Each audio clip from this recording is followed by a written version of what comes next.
ਵਾਹਿਗੁਰੂ ਜੀ ਕਾ ਖਾਲਸਾ ਵਾਹਿਗੁਰੂ ਜੀ ਕੀ ਫਤਿਹ। ਅੱਜ ਜੋ ਘਟਨਾ ਇਸ ਵੀਡੀਓ ਦੇ ਵਿੱਚ ਸਾਂਝੀ ਕਰਾਂਗੇ ਉਹ ਹਰਭਜਨ ਸਿੰਘ ਜੀ ਦੇ ਜੀਵਨ ਦੀ ਇੱਕ ਬੜੀ ਹੀ ਹੈਰਾਨ ਕਰ ਦੇਣ ਵਾਲੀ ਘਟਨਾ ਹੈ।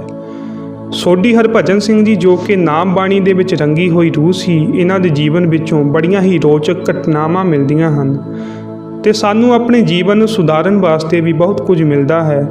ਸੋਢੀ ਹਰਭਜਨ ਸਿੰਘ ਜੀ ਦੀ ਪੁਸਤਕ ਭਜਨ ਬੰਦਗੀ ਦਾ ਪ੍ਰਤਾਪ ਵਿੱਚ ਇਹਨਾਂ ਨੇ ਆਪਣੇ ਜੀਵਨ ਵਿੱਚ ਭੂਤ ਬੰਗਲੇ ਦੇ ਵਿੱਚ ਬਿਤਾਈ ਹੋਈ ਇੱਕ ਰਾਤ ਦਾ ਜ਼ਿਕਰ ਕੀਤਾ ਹੋਇਆ ਹੈ ਤੇ ਸਾਨੂੰ ਉਸ ਤੋਂ ਇਹ ਵੀ ਪਤਾ ਲੱਗਦਾ ਹੈ ਕਿ ਗੁਰਬਾਣੀ ਕਿਵੇਂ ਮਾੜੀਆਂ ਚੀਜ਼ਾਂ ਤੋਂ ਸਾਡੀ ਰੱਖਿਆ ਕਰਦੀ ਹੈ। ਤੇ ਹੁਣ ਦਾਸ ਜਿਸ ਤਰ੍ਹਾਂ ਉਹਨਾਂ ਨੇ ਆਪਣੀ ਪੁਸਤਕ ਦੇ ਵਿੱਚ ਲਿਖਿਆ ਹੂਬਹੂ ਉਸੇ ਤਰ੍ਹਾਂ ਹੀ ਆਪ ਜੀਆਂ ਦੇ ਨਾਲ ਸਾਂਝਾ ਕਰੇਗਾ। ਸੰਨ 1933 ਵਿੱਚ ਅਸੀਂ ਗੜਵਾਰ ਰਿਆਸਤ ਦੇ ਮਹਾਰਾਜ ਨਰਿੰਦਰ ਸ਼ਾਹ ਦੇ ਨਾਂ ਦੇ ਇੱਕ ਇੰਡਸਟਰੀਅਲ ਕੰਪਨੀ ਬਣਾਈ, ਜਿਸ ਦਾ ਕੰਮ ਚੀੜ ਦੇ ਦਰਖਤਾਂ ਵਿੱਚੋਂ ਗੰਦਾ ਬਰੋਜਾ ਕੱਢਣਾ ਅਤੇ ਹੋਰ ਪਹਾੜੀ ਚੀਜ਼ਾਂ ਦਾ ਵਪਾਰ ਕਰਨਾ ਸੀ। ਦਾਸ ਨੂੰ ਇਸ ਕੰਪਨੀ ਦਾ ਡਾਇਰੈਕਟਰ ਬਣਨ ਦਾ ਸੁਭਾਗ ਪ੍ਰਾਪਤ ਹੋਇਆ। ਬਾਕੀ ਡਾਇਰੈਕਟਰਾਂ ਨੇ ਦਾਸ ਨੂੰ ਕਿਹਾ ਕਿ ਤੂੰ ਮੁੰਡਾ ਖੁੰਡਾ ਹੈ ਅਤੇ ਤੈਨੂੰ ਗਰਮੀਆਂ ਦੀਆਂ ਛੁੱਟੀਆਂ ਹਨ ਤੇ ਤੂੰ ਆਪਣੇ ਦੂਜੇ ਡਾਇਰੈਕਟਰ ਸਮੇਤ ਰਿਸ਼ੀਕੇਸ਼ ਪਹੁੰਚ ਕੇ ਲੋੜੀ ਦਾ ਸਮਾਨ ਖਰੀਦ ਕੇ 4 ਖੱਚਰਾਂ ਵਿੱਚ ਲੱਦ ਲਿਆ। ਉੱਥੋਂ ਇੱਕ ਨੌਕਰ ਰੋਟੀ ਪਕਾਉਣ ਵਾਸਤੇ ਰੱਖ ਲਿਆ ਤੇ ਇੱਕ ਘੁਮਿਆਰ ਕਸੋਰੇ ਬਣਾਉਣ ਵਾਸਤੇ ਨਾਲ ਲੈ ਲਿਆ। ਇਸ ਪ੍ਰਕਾਰ ਰਿਸ਼ੀਕੇਸ਼ ਤੋਂ ਅੱਗੇ 4 ਜਣੇ ਦਾਸ, ਇੱਕ ਨੌਕਰ ਦਾਸ ਦਾ, ਇੱਕ ਖੱਚਰਾਂ ਵਾਲਾ ਅਤੇ ਇੱਕ ਘੁਮਿਆਰ ਪੈਦਲ ਹੀ ਚੱਲ ਪਏ। ਰਾਤ ਪੈ ਜਾਣ ਤੇ ਪੜਾਅ ਦਰ ਪੜਾਅ ਕਰਦੇ ਹੋਏ ਅਸੀਂ ਚੱਲਦੇ ਗਏ। ਕੁਜਣੀ ਪੱਟੀ ਦੇ ਅਦਵਾਨੀ ਨਾਮ ਦੇ ਇੱਕ ਛੋਟੇ ਜਿਹੇ ਪਿੰਡ ਦੇ ਕੋਲ ਹੀ ਅਸੀਂ ਆਪਣਾ ਕੰਮ ਸ਼ੁਰੂ ਕਰਨਾ ਸੀ।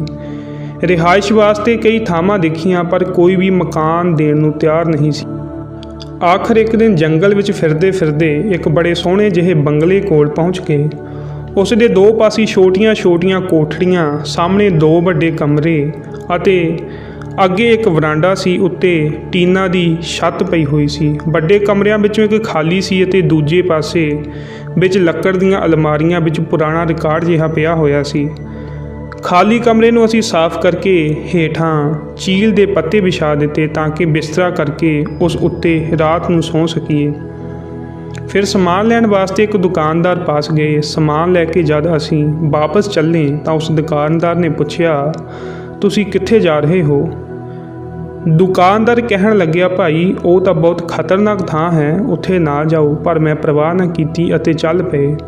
ਉਹ ਦੌੜ ਕੇ ਪਿੰਡ ਦੇ ਨੰਬਰਦਾਰ ਨੂੰ ਬੁਲਾ ਲਿਆਇਆ ਅਤੇ ਨੰਬਰਦਾਰ ਨੇ ਵੀ ਸਾਨੂੰ ਉਸ ਬੰਗਲੇ ਵਿੱਚ ਜਾਣ ਤੋਂ ਰੋਕਿਆ ਅਤੇ ਹੇਠ ਲਿਖੀ ਵਾਰਤਾ ਉਸ ਜਗ੍ਹਾ ਬਾਰੇ ਸੁਣਾਈ ਕਿ ਇਸ ਜਗ੍ਹਾ ਪਹਿਲਾਂ ਜੰਗਲਾਤ ਮਹਿਕਮੇ ਦਾ ਰੇਂਜ ਆਫਿਸ ਹੋਇਆ ਕਰਦਾ ਸੀ ਅਤੇ ਮਹਾਰਾਜ ਸਾਹਿਬ ਵੀ ਜਦੋਂ ਗੜਵਾਲ ਨੂੰ ਜਾਂਦੇ ਸਨ ਤਾਂ ਇੱਥੇ ਦੁਪਹਿਰ ਨੂੰ ਆਰਾਮ ਕਰਿਆ ਕਰਦੇ ਸਨ। ਇੱਕ ਦਿਨ ਰੇਂਜਰ ਨੂੰ ਕੰਮ ਕਰਦਿਆਂ ਹਨੇਰਾ ਹੋ ਗਿਆ ਤੇ ਹਨੇਰੇ ਵਿੱਚ ਘਰ ਜਾਣਾ ਠੀਕ ਨਾ ਸਮਝ ਕੇ ਰਾਤ ਨੂੰ ਉਹ ਇੱਥੇ ਹੀ ਟਿਕ ਗਿਆ। ਰਾਤ ਦੇ ਸਮੇਂ ਇੱਥੇ ਇੱਕ ਭੂਤ ਨੇ ਉਸ ਨੂੰ ਡਰਾ ਕੇ ਕਿਹਾ ਕਿ ਅੱਗੇ ਤੋਂ ਤੂੰ ਇੱਥੇ ਰਾਤ ਨੂੰ ਕਦੇ ਨਹੀਂ ਰਹਿਣਾ, ਨਹੀਂ ਤਾਂ ਤੈਨੂੰ ਮਾਰ ਦਿਆਂਗਾ। ਦਿਨ ਚੜ੍ਹ ਉਸ ਨੇ ਇਹ ਗੱਲ ਕਈਆਂ ਨੂੰ ਦੱਸੀ ਪਰ ਲੋਕ ਉਸ ਨੂੰ ਕਹਿਣ ਕਿ ਐਵੇਂ ਤੇਰੇ ਮਨ ਦਾ ਡਰ ਹੈ, ਭੂਤ ਹੁੰਦਾ ਤਾਂ ਤੈਨੂੰ ਜਿਉਂਦਾ ਨਾ ਛੱਡਦਾ। ਅਜਮਾਇਸ਼ ਲਈ ਉਸ ਨੇ ਦੂਜੇ ਦਿਨ ਆਪਣੀ ਬੰਦੂਕ ਅਤੇ ਰਿਵਾਲਵਰ ਮੰਗਵਾ ਲਿਆ ਅਤੇ ਉੱਥੇ ਬੰਗਲੇ ਵਿੱਚ ਹੀ ਫਿਰ ਸੌਂ ਗਿਆ। ਸਵੇਰ ਸਾਰ ਅਸੀਂ ਵੇਖਿਆ ਕਿ ਦਰਵਾਜ਼ਾ ਅੰਦਰੋਂ ਬੰਦ ਸੀ ਅਤੇ ਉਸ ਰੇਂਜਰ ਦੀ ਲਾਸ਼ ਪਈ ਹੋਈ ਸੀ ਅਤੇ ਨਾਲ ਹੀ ਬੰਦੂਕ ਤੇ ਰਿਵਾਲਵਰ ਪਏ ਹੋਏ ਸਨ। ਅਸੀਂ ਮਹਾਰਾਜ ਸਾਹਿਬ ਨੂੰ ਖਬਰ ਕਰ ਦਿੱਤੀ। ਕੁਝ ਦਿਨਾਂ ਬਾਅਦ ਉੱਥੇ ਹੋਰ ਰੇਂਜਰ ਭੇਜ ਦਿੱਤਾ ਗਿਆ। ਉਹ ਬੜਾ ਡਰਪੋਕ ਸੀ ਅਤੇ ਉਸਨੇ ਸਾਡੇ ਪਿੰਡ ਹੀ ਦਫ਼ਤਰ ਦਾ ਕੰਮ ਕਰਨਾ ਸ਼ੁਰੂ ਕਰ ਦਿੱਤਾ। ਸਮਾਨ ਉੱਥੇ ਬੰਗਲੇ ਵਿੱਚ ਹੀ ਰਹਿਣ ਦਿੱਤਾ। ਇੱਕ ਦਿਨ DFO ਦੇ ਦਫ਼ਤਰ ਵਿੱਚ ਸਾਰੇ ਰੇਂਜਰਾਂ ਦੀ ਮੀਟਿੰਗ ਸੀ ਅਤੇ ਸਾਡੇ ਵਾਲਾ ਰੇਂਜਰ ਉੱਥੇ ਬਹੁਤ ਰੋਇਆ ਪਿੱਟਿਆ ਕਿ ਮੈਂ ਬਹੁਤ ਦੁਖੀ ਹਾਂ। ਇੱਕ ਹੋਰ ਰੇਂਜਰ ਉਹਨਾਂ ਵਿੱਚ ਸੀ ਜੋ ਕਿ ਆਰੀਆ ਸਮਾਜੀ ਸੀ। ਕਹਿਣ ਲੱਗਿਆ ਕਿ ਕੋਈ ਭੂਤ ਪਾਤ ਨਹੀਂ ਹੁੰਦੇ, ਤੂੰ ਐਵੇਂ ਹੀ ਡਰੀ ਜਾਂਦਾ ਹੈ। ਜੇਕਰ ਐਸੀ ਗੱਲ ਹੈ ਤਾਂ ਤੂੰ ਮੇਰੇ ਨਾਲ ਬਦਲੀ ਕਰ ਲੈ। ਇਸ 'ਤੇ ਦੋਹਾਂ ਨੇ ਆਪਣੀ ਰਜਾਮੰਦੀ DFO ਨੂੰ ਦੇ ਦਿੱਤੀ, ਉਸ ਨੂੰ ਪ੍ਰਵਾਨਗੀ ਦੇ ਦਿੱਤੀ ਅਤੇ ਦੋਹਾਂ ਨੇ ਆਪਣੇ ਆਪਣੇ ਸਥਾਨ ਬਦਲ ਲਏ।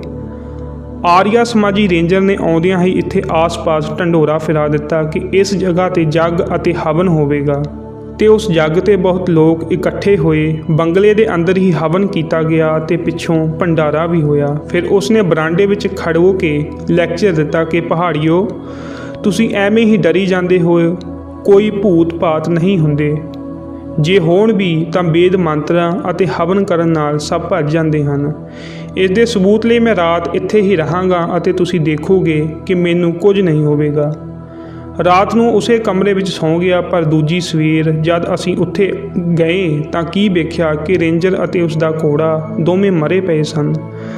ਸੋ ਉਸ ਦਿਨ ਤੋਂ ਮਹਾਰਾਜ ਸਾਹਿਬ ਦੇ ਹੁਕਮ ਅਨੁਸਾਰ ਉੱਥੇ ਕੋਈ ਵੀ ਨਹੀਂ ਜਾਂਦਾ ਅਤੇ ਇੱਕ ਹੋਰ ਵੱਖਰਾ ਰੇਂਜ ਆਫਿਸ ਬਣਾਇਆ ਗਿਆ ਜੋ ਨੰਬਰਦਾਰ ਨੇ ਸਾਨੂੰ ਦੂਰ ਇਸ਼ਾਰੇ ਦੇ ਨਾਲ ਵਿਖਾਇਆ। ਸੋਢੀ ਹਰਭਜਨ ਸਿੰਘ ਜੀ ਨੇ ਅੱਗੇ ਲਿਖਿਆ ਹੈ, ਉਪਰੋਕਤ ਸਾਰੀ ਵਾਰਤਾ ਦੱਸ ਕੇ ਨੰਬਰਦਾਰ ਨੇ ਸਾਨੂੰ ਸਮਝਾਇਆ ਕਿ ਅਜਮਾਈ ਹੋਈ ਥਾਂ ਨੂੰ ਅਜਵਾਇਆ ਮੂਰਖਾਂ ਦਾ ਕੰਮ ਹੁੰਦਾ ਹੈ।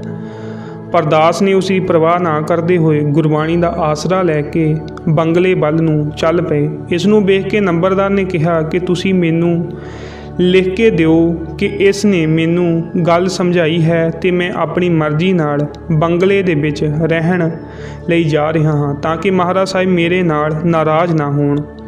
ਮੈਂ ਨੰਬਰਦਾਰ ਨੂੰ ਲਿਖ ਕੇ ਕੁਝ ਨਾ ਦਿੱਤਾ। ਇਸ 'ਤੇ ਨੰਬਰਦਾਰ ਨੇ ਆਪਣੇ ਸਾਥੀਆਂ ਨੂੰ ਕਿਹਾ ਕਿ ਜੇ ਇਹਨਾਂ ਨੂੰ ਕੋਈ ਘਟਨਾ ਵਾਪਰ ਗਈ ਤਾਂ ਤੁਸੀਂ ਸਾਰੇ ਗਵਾਹ ਹੋ, ਕਿਉਂ ਜੋ ਮੈਂ ਇਹਨਾਂ ਨੂੰ ਸਾਰੀ ਕਹਾਣੀ ਦੱਸ ਦਿੱਤੀ ਹੈ, ਪਰ ਇਹਨਾਂ ਫਿਰ ਵੀ ਸਾਡੀ ਪਰਵਾਹ ਨਹੀਂ ਕੀਤੀ। ਹਨੇਰਾ ਹੋਣ ਤੋਂ ਪਹਿਲਾਂ ਅਸੀਂ ਬੰਗਲੇ ਵਿੱਚ ਪੁੱਜ ਗਏ। ਖੱਚਰਾਂ ਵਾਲਾ ਅਤੇ ਘੁਮਿਆਰ ਸਾਨੂੰ ਛੱਡ ਕੇ ਉੱਥੋਂ ਚਲੇ ਗਏ ਸਨ। ਬੰਗਲੇ ਵਿੱਚ ਪਹੁੰਚ ਕੇ ਸਭ ਤੋਂ ਪਹਿਲਾਂ ਮੈਂ ਇੱਕ ਦਰਖਤ ਦੀ ਟਾਹਣੀ ਕੱਟ ਕੇ ਉਸ ਉੱਤੇ 108 ਵਾਰ ਤਾਤੀ ਬਾਓ ਨਾ ਲੱਗਈ ਪਾਰ ਬ੍ਰਹਮ ਸਰਣਾਈ ਵਾਲਾ ਸੰਪੂਰਨ ਸ਼ਬਦ ਦਾ ਪਾਠ ਕਰਕੇ ਬੰਗਲੇ ਦੇ ਆਲੇ ਦੁਆਲੇ ਰਾਮਕਾਰ ਕੱਢ ਦਿੱਤੀ। ਸਾਡੇ ਮਨ ਵਿੱਚ ਆਈ ਕਿ ਪਤਾ ਨਹੀਂ ਦਿਨ ਚੜ੍ਹਨਾ ਹੈ ਕਿ ਨਹੀਂ, ਕੁਝ ਖਾ ਪੀ ਲਈਏ। ਸੋ ਅਸੀਂ ਮਾਲ ਪੂੜੇ ਤਲੇ ਅਤੇ ਕੜਾਹ ਬਣਾ ਕੇ ਦੋਨਾਂ ਨੇ ਰੱਜ ਰੱਜ ਕੇ ਖਾਧਾ। ਸਲਾਹ ਕੀਤੀ ਕਿ ਰਾਤ ਨੂੰ ਇੱਕ ਜਾਣਾ ਜਾਗਦਾ ਰਹੇ ਅਤੇ ਦੂਸਰਾ ਸੌਂ ਲਵੇ, ਤਾਂ ਜੋ ਜੇਕਰ ਕੋਈ ਖਤਰਾ ਪਾਸੇ ਤਾਂ ਸੁੱਤੇ ਪਏ ਹੋਏ ਨੂੰ ਸਾਵਧਾਨ ਕੀਤਾ ਜਾ ਸਕੇ। ਪਹਿਲਾਂ ਨੌਕਰ ਸੋ ਗਿਆ ਅਤੇ ਦਾਸ ਜਾਗਦਾ ਰਿਹਾ, ਪਰ ਉਸ ਨੂੰ ਵੀ ਨੀਂਦ ਕਿੱਥੋਂ ਆਉਣੀ ਸੀ, ਕਿਉਂਕਿ ਮੌਤ ਦਾ ਬਾਰ-ਬਾਰ ਡਰ ਆਉਂਦਾ ਰਿਹਾ। ਹਰੀਕੈਨ ਲੈਂਪ ਦੀ ਰੋਸ਼ਨੀ ਵਿੱਚ ਮੈਂ ਵੀ ਕੁਝ ਪੜ੍ਹਨਾ ਚਾਹੁੰਦਾ ਸੀ, ਪਰ ਮਨ ਹੀ ਨਹੀਂ ਸੀ ਲੱਗ ਰਿਹਾ।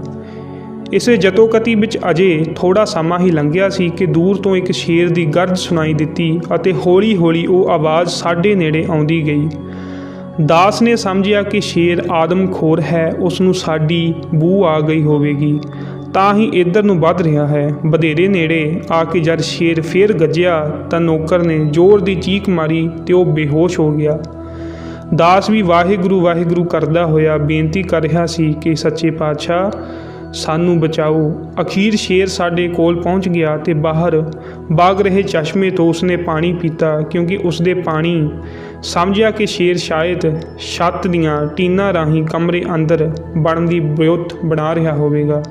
ਪਰ ਦਾਤੇ ਦੇ ਮਿਹਰ ਨਾਲ ਦਾਸ ਦੀ ਅਰਦਾਸ ਪ੍ਰਵਾਨ ਹੋਈ ਅਤੇ ਉਹ ਸ਼ੇਰ ਦੂਜੇ ਪਾਸੇ ਨੂੰ ਮੁੜ ਗਿਆ। ਦਾਸ ਨੂੰ ਕੁਝ ਸੁੱਖ ਦਾ ਸਾਹ ਆਇਆ ਅਤੇ ਹੋਰ ਉਤਸ਼ਾਹ ਨਾਲ ਨਾਮ ਜਪਣ ਲੱਗਿਆ। ਅਤੇ ਹੁਣ ਭੂਤਾਂ ਦੀ ਵਾਰੀ ਆ ਗਈ ਅਤੇ ਉਹਨਾਂ ਨੇ ਘੁੱਪ ਰਾਤ ਦੀ ਹਨੇਰੇ ਵਿੱਚ ਬੜੀਆਂ ਭਿਆਨਕ ਆਵਾਜ਼ਾਂ ਕੱਢਣੀਆਂ ਸ਼ੁਰੂ ਕਰ ਦਿੱਤੀਆਂ ਅਤੇ ਇੱਧਰ ਦਾਸ ਵੀ ਨਾਮ ਦਾ ਖੰਡਾ ਹੋਰ ਜ਼ੋਰ ਦੇ ਨਾਲ ਖੜਕਾਉਣ ਲੱਗ ਪਿਆ। ਇਹਨਾਂ ਨੂੰ ਭੂਤਾਂ ਨੇ ਦਰਖਤ ਤੋੜ ਕੇ ਸਾਡੇ ਕਮਰੇ ਦੀ ਛੱਤ ਉੱਤੇ ਸੁੱਟਣੇ ਸ਼ੁਰੂ ਕਰ ਦਿੱਤੇ ਅਤੇ ਜਦ ਕਾੜ-ਕਾੜ ਦੀ ਆਵਾਜ਼ ਆਵੇ ਤਾਂ ਦਾਸ ਭੱਜਦਾ ਰਿਹਾ ਕਿ ਮਾਤਾ ਕਿਸੇ ਦਰਖਤ ਹੇਠਾਂ ਨਾ ਆ ਜਾਵਾਂ। ਇਹ ਸਿਲਸਿਲਾ ਕੁਝ ਚਿਰ ਮਗਰੋਂ ਖਤਮ ਹੋਣ 'ਤੇ ਉਹਨਾਂ ਵੱਡੇ ਪੱਥਰ ਸੁੱਟਣੇ ਆਰੰਭ ਕਰ ਦਿੱਤੇ। ਪਹਿਲਾਂ ਵਾਂਗ ਹੀ ਜਦ ਪੱਥਰਾਂ ਦੇ ਗਿਰਨ ਦੀ ਡਗ-ਡਗ ਦੀ ਆਵਾਜ਼ ਸੁਣਾਈ ਦਿੱਤੀ ਤਾਂ ਹੋਰ ਤਕੜਾ ਹੋ ਕੇ ਜਾਪ ਕਰਦਾ ਜਾਵਾਂ। ਸਤਿਗੁਰੂ ਜੀ ਦੀ ਕਿਰਪਾ ਨਾਲ ਬੰਗਲੇ ਦੇ ਚਾਰੇ ਪਾਸੇ ਰਾਮਕਾਰ ਕੱਢੀ ਹੋਣ ਕਰਕੇ ਉਹ ਅੰਦਰ ਵੜਨ ਦਾ ਹੀਆ ਨਹੀਂ ਸੀ ਕਰ ਸਕਦੇ। ਅਖੀਰ ਨੂੰ ਭੂਤਾਂ ਨੇ ਆਪਣੀ ਦਾਲ ਗਲਦੀ ਨਾ ਦੇਖ ਕੇ ਬਿਜਲੀ ਦੀ ਕੜਕੜਾਹਟ ਵਰਗੀ ਆਵਾਜ਼ ਕੱਢੀ ਤਾਂ ਦਾਸ ਨੇ ਸਮਝਿਆ ਕਿ ਮਕਾਨ ਦੀ ਛੱਤ ਉੱਤੇ ਬਿਜਲੀ ਡਿੱਗ ਗਈ ਹੈ। ਮੈਂ ਬੇਹੋਸ਼ੀ ਜਿਹੀ ਦੀ ਹਾਲਤ ਵਿੱਚ ਪਤਾ ਨਹੀਂ ਕਿੰਨਾ ਚਿਰ ਪਿਆ ਰਿਹਾ। ਜਦ ਹੋਸ਼ ਆਈ ਤਾਂ ਮੈਂ ਦੇਖਿਆ ਕਿ ਮੇਰੇ ਕੋਲ ਅੱਗ ਜਲ ਰਹੀ ਹੈ। ਇਹ ਅੱਗ ਤਾਂ ਮੈਂ ਪਹਿਲਾਂ ਹੀ ਜੰਗਲੀ ਜਾਨਵਰਾਂ ਤੋਂ ਬਚਣ ਲਈ ਬਾਲੀ ਹੋਈ ਸੀ, ਕਿਉਂਕਿ ਜੰਗਲੀ ਜਾਨਵਰ ਅੱਗ ਦੇ ਨੇੜੇ ਨਹੀਂ ਆਉਂਦੇ। ਦਾਸ ਨੇ ਨੀਮ ਬੇਹੋਸ਼ੀ ਜਿਹੀ ਦੀ ਦਸ਼ਾ ਵਿੱਚ ਇਹ ਸਮਝਿਆ ਕਿ ਸ਼ਾਇਦ ਦਾਸ ਨੂੰ ਇਸ ਅੱਗ ਦੇ ਨਾਲ ਸਾੜਿਆ ਜਾਵੇਗਾ। ਇਉਂ ਦਾਸ ਸੁੰਨ ਜਿਹਾ ਹੋਇਆ ਪਿਆ ਸੀ ਅਤੇ ਮੂੰਹੋਂ ਆਵਾਜ਼ ਨਹੀਂ ਸੀ ਨਿਕਲ ਰਹੀ। ਸੁਰਤ ਨਾਲ ਹੀ ਸਿਮਰਨ ਕਰ ਰਿਹਾ ਸਾਂ। ਇਸ ਨਾਲ ਇੰਨੀ ਸ਼ਕਤੀ ਆਈ ਕਿ ਦਾਸ ਉੱਠ ਕੇ ਬੈਠ ਗਿਆ ਅਤੇ ਜ਼ੋਰ-ਜ਼ੋਰ ਨਾਲ ਜਾਪ ਕਰਨ ਲੱਗ ਪਿਆ ਤਾਂ ਜੋ ਭੈ ਦੂਰ ਹੋ ਜਾਵੇ। ਅਤੇ ਇਉਂ ਕਰਦਿਆਂ ਹੀ ਰਾਤ ਲੰਘ ਗਈ ਅਤੇ ਦਿਨ ਦਾ ਚੜ੍ਹਾਅ ਹੋ ਗਿਆ। ਮੇਰਾ ਨੌਕਰ ਅਜੇ ਤੱਕ ਬੇਹੋਸ਼ ਹੀ ਪਿਆ ਸੀ। ਉਧਰ ਪਿੰਡ ਦਾ ਉਹੀ ਨੰਬਰਦਾਰ ਬਹਾਦਰ ਸਿੰਘ ਆਪਣੇ 4-5 ਸਾਥੀਆਂ ਸਮੇਤ ਮਿਸਾਲਾ ਬਾਲ ਕੇ ਸਾਨੂੰ ਵੇਖਣ ਵਾਸਤੇ ਆ ਗਿਆ। ਉਹਨਾਂ ਦੇ ਪੈਰਾਂ ਦੀ ਆਵਾਜ਼ ਤੋਂ ਦਾਸ ਨੇ ਸਮਝਿਆ ਕਿ ਸ਼ਾਇਦ ਭੂਤ ਦੁਬਾਰਾ ਆ ਗਏ ਹਨ। ਜਦ ਨੰਬਰਦਾਰ ਅਤੇ ਉਸਦੇ ਸਾਥੀ ਸਿੱਧੇ ਹੀ ਬਰਾਂਡੇ ਵਿੱਚ ਪਹੁੰਚ ਗਏ ਤਾਂ ਦਾਸ ਨੇ ਸੋਚਿਆ ਕਿ ਬਾਹਰਲੀ ਰਾਮਕਾਰ ਸ਼ਾਇਦ ਕਿਧਰੇ ਟੁੱਟੀ ਰਹਿ ਗਈ ਹੋਵੇਗੀ, ਤੇ ਇਸ ਖਿਆਲ ਨਾਲ ਮੈਂ ਆਪਣੇ ਕਮਰੇ ਦੇ ਅੰਦਰ ਹੀ ਇੱਕ ਹੋਰ ਰਾਮਕਾਰ ਕੱਢ ਦਿੱਤੀ।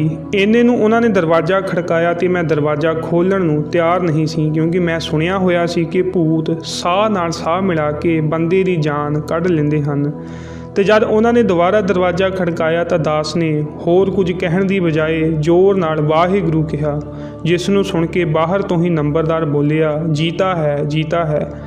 ਦਾਸ ਨੇ ਉਸ ਦੀ ਆਵਾਜ਼ ਪਛਾਣ ਕੇ ਦਰਵਾਜ਼ਾ ਖੋਲ੍ਹ ਦਿੱਤਾ ਤੇ ਉਹ ਸਾਰੇ ਜਣੇ ਅੰਦਰ ਆ ਕੇ ਮੈਨੂੰ ਜਿਉਂਦਾ ਵੇਖ ਕੇ ਹੈਰਾਨ ਹੋ ਕੇ ਦਾਸ ਦੇ ਪੈਰਾਂ 'ਤੇ ਡਿੱਗ ਪਏ ਤੇ ਮੈਨੂੰ ਇੱਕ ਦੇਵਤਾ ਸਮਝਣ ਲੱਗ ਪਏ।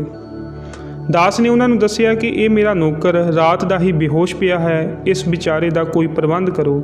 ਸੋ ਉਸ ਵਾਸਤੇ ਪਿੰਡ ਤੋਂ ਗਰਮ ਦੁੱਧ ਮੰਗਵਾ ਕੇ ਉਸ ਦੇ ਮੂੰਹ ਵਿੱਚ ਪਾਇਆ ਤਾਂ ਉਸਨੇ ਕੁਝ ਅੱਖਾਂ ਖੋਲ੍ਹੀਆਂ, ਪਰ ਚੀਕ ਮਾਰ ਕੇ ਫਿਰ ਬੇਹੋਸ਼ ਹੋ ਗਿਆ। ਫਿਰ ਕੁਝ ਚਿਰ ਉਸ ਦੀ ਮਾਲਿਸ਼ ਕਰਦੇ ਰਹੇ ਤਾਂ ਕਿਧਰੇ ਕਾਫੀ ਦਿਨ ਚੜ੍ਹੇ ਉਸ ਵਿਚਾਰੇ ਨੂੰ ਹੋਸ਼ ਆਈ। ਭਾਵੇਂ ਦਾਸ ਦਾ ਸਮਾਂ ਬਹੁਤ ਭਿਆਨਕ ਬੀਤਿਆ ਸੀ, ਪਰ ਦਾਸ ਨੇ ਕਿਸੇ ਨੂੰ ਉਸ ਬਾਰੇ ਪ੍ਰਗਟ ਨਹੀਂ ਹੋਣ ਦਿੱਤਾ। ਅਸੀਂ ਉਸੇ ਬੰਗਲੇ ਵਿੱਚ ਲਗਭਗ 1 ਮਹੀਨਾ ਰਹੇ ਅਤੇ ਮੁੜ ਕਦੇ ਵੀ ਕੋਈ ਘਟਨਾ ਨਹੀਂ ਵਾਪਰੀ ਤੇ ਉੱਥੇ ਸਾਡੇ ਬਾਰੇ ਗੱਲ ਫੈਲ ਗਈ ਤੇ ਲੋਕ 3-3 4-4 ਦਿਨ ਦਾ ਸਫ਼ਰ ਕਰਕੇ ਸਾਨੂੰ ਵੇਖਣ ਵਾਸਤੇ ਆਉਂਦੇ ਰਹੇ ਤੇ ਸਾਨੂੰ ਦੇਵਤਿਆਂ ਵਾਂਗੂ ਪੂਜਦੇ ਸਨ। ਉਪਰੋਕਤ ਵਾਰਤਾ ਤੋਂ ਇਹ ਸਿੱਖਿਆ ਮਿਲਦੀ ਹੈ ਕਿ ਗੁਰਬਾਣੀ ਅਤੇ ਨਾਮ ਵਿੱਚ ਇੰਨੀ ਸ਼ਕਤੀ ਹੈ ਕਿ ਗੁਪਤ ਭੈੜੀਆਂ ਰੂਹਾਂ ਵੀ ਬੰਦੇ ਦਾ ਕੁਝ ਨਹੀਂ ਵਿਗਾੜ ਸਕਦੀਆਂ, ਪਰ ਲੋੜ ਹੈ ਸ਼ਰਧਾ ਅਤੇ ਵਿਸ਼ਵਾਸ ਦੀ। ਵਾਹਿਗੁਰੂ ਜੀ ਕਾ ਖਾਲਸਾ, ਵਾਹਿਗੁਰੂ ਜੀ ਕੀ ਫਤਿਹ।